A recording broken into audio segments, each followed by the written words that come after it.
احنا ما خسرناش بطولة، احنا كسبنا احترام العالم كله. اللقطة اللي عملها حسام حسن ورفع علم اخواتنا كان سبب كبير جدا في الخسارة بتاعتنا، لان طبعا كله عارف الميول بتاعت ميسي وعارف قد ايه هو بيدعم دولة الكيان. وهتشوفوا فيديوهات منتشرة كتيرة جدا للنتن وهو بيقول احنا محتاجين الارجنتين بقيادة ميسي يجيب لنا كاس العالم للمرة الرابعة. وبعدين هتشوفوا ان مصر امبارح بعد ما خرجت من كاس العالم البعض لما يتسموش خرجوا يحتفلوا اكنهم هم اللي بيلعبونا.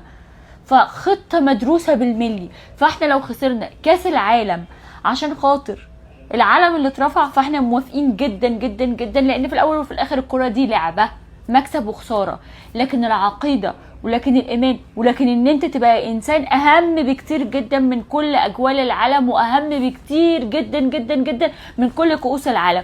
وتفرج كده هتلاقي ان العلم المصري بالنسر بتاعه منور كل الصحف العالمية وكل منصات العالم بتتكلم وكل مشاهير العالم بيتكلموا ازاي مصر تعرضت ل يعني سرقة في وضوح النهار زي ما هم بيقولوا.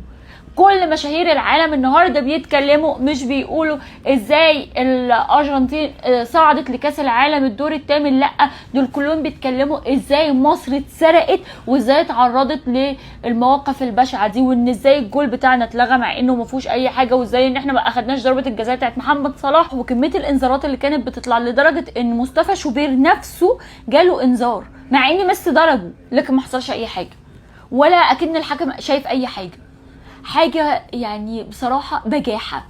بس النهارده يمكن كلنا مقهورين وزعلانين عشان احنا اتظلمنا، مش عشان خسرنا قضاء الله وقدره، لا خسرنا عشان احنا اتعرضنا لمؤامره كبيره جدا. لكن لو بصينا بقى النهارده هنلاقي ان العالم كله بيتكلم علينا وبيتكلم ان احنا رجاله. حتى اللاعب الكائن الفضائي ده اللي الناس كلها كانت بتتكلم عنه وبتهزر قال الحمد لله ان مصر خرجت، لان مصر الفريق الاكثر شجاعه، لكن الارجنتين احنا عارفين هنلعبها ازاي. فانا بقى بقول لك هنا عايزاك تكسر ميسي الاصفر ده.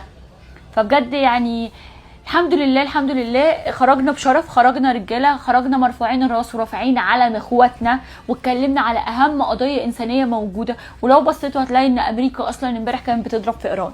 يعني الناس دي الموقف اللي انت عملته ورافع العلم واتكلمت على اخواتنا ده اهم ب100 مليون مره من اي كاس عالم. رغم كده احنا كنا رجاله. واهم حاجه بقى عايزه اقولها ان مفيش حاجه اسمها ده الارجنتين ده فرنسا دي فرق كبيره، مفيش حاجه اسمها فرقه كبيره، انت فرقه اكبر منهم، انت لعبتك رجاله عنهم، لعبوا بشرف. فالاسطوره بتاعت زمان اللي هو ده فريق كبير، ده الدوري الانجليزي ده دوري عظيم، لا احنا كده دخلنا المطبخ وعرفنا اسراره. كلها بتمشي مسيسه، كلها بتمشي مسيسه. فاحنا الحمد لله كده عرفنا ان مفيش حاجه اسمها فريق كبير فريق عظيم. ميسي اسطوره كدابه، والحمد لله الحمد لله رب الحمد لله ربنا فضحه قدام العالم كله، عشان في ناس كانت موهومه بيه.